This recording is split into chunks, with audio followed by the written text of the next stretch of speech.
Заедно ќе извршиме увид во физичката состојба на објектите, ќе направиме преглед на расположивата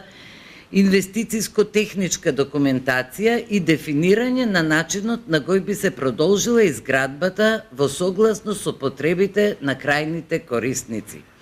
Ова значи дека во процесот ќе бидат вклучени ФИНКИ и Факултетот за физичко образование, спорт и здравје, но и други високообразовни установи при УКИМ за изготвување на финални ревидирани проекти по кои ќе се продолжи изградбата, затоа што постојните проекти се стари повеќе од 10 години. Градежниот факултет ќе формира тим од експерти со кои што располага нашиот универзитет за сите фази во текот на градбата, значи за градежништво, архитектура, машинство и електрика, а исто така ќе бидат и консултирани корисниците на овие објекти со цел да се ревидираат потребите на Факултетот за физичко образование, спорт и здравје и на ФИНКИ, со цел да се направат измени на проектот во тек на градба.